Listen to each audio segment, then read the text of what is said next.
আগামী ৭২ ঘন্টায় উত্তর পূর্বাঞ্চলের নদ নদীর পানি বিপদসীমা অতিক্রম করতে পারে।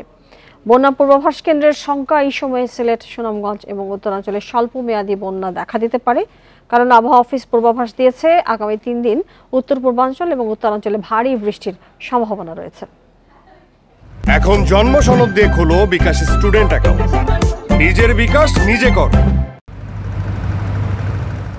সুনামগঞ্জের দোয়ারা বাজারে বেড়িবাঁধ ভেঙে প্লাবিত হয়েছে 10টি গ্রাম। সড়ক তলিয়ে সুনামগঞ্জ থেকে তাহিরপুর পর্যন্ত যান চলাচল বন্ধ রয়েছে।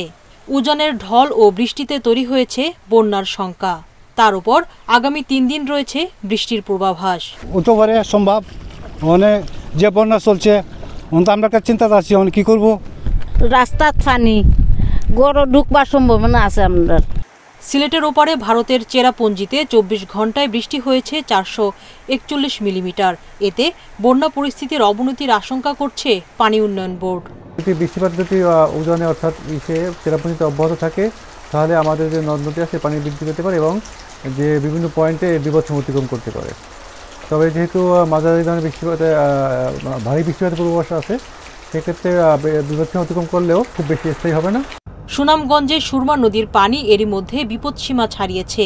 পানি বাড়ছে নেত্রকোনার সোমেশ্বরী সহ 4টি নদীর। পানি বাড়তে থাকায় তিস্তা ব্যারেজের 44টি স্লুইস গেট খুলে দিয়েছে পানি উন্নয়ন বোর্ড। ধারণা করা হচ্ছে আগামী 3 থেকে 5 দিন প্রধান নদ নদীর পানি বাড়তে পারে। সিলেট এবং সুনামগঞ্জ অঞ্চলের নিম্নাঞ্চলে আগামী 72 ঘন্টা পর্যন্ত একটা স্বল্প মেয়াদী বন্যা পরিস্থিতি তৈরি হবার ঝুঁকি রয়েছে। এবং যেহেতু আবহাওয়ার পূর্বাভাস ইঙ্গিত দিচ্ছে যে আগামী অন্তত 72 ঘন্টা পর্যন্ত একটা ভারী বৃষ্টিপাত সংঘটিত হতে পারে, তো এর ফলে পানি বৃদ্ধিরও একটা ধারাবাহিক প্রবণতা লক্ষ্য করা যেতে পারে। এবং বর্তমানে যেহেতু নদীগুলো মোটামুটি বিপদসীমার কাছাকাছি প্রবাহিত হচ্ছে অনেক জায়গাতেই, সেহেতু আশঙ্কা রয়েছে যে কিছু কিছু পয়েন্টে পানি বিপদসীমা অতিক্রম করতে পারে। ভারতের সিকিমে বৃষ্টি বাড়ায় এদেশের উত্তরাঞ্চলে নদ নদীর পানি বেড়েছে। সুলতানা জাহান মিতু, ইন্ডিপেন্ডেন্ট নিউজ, ঢাকা।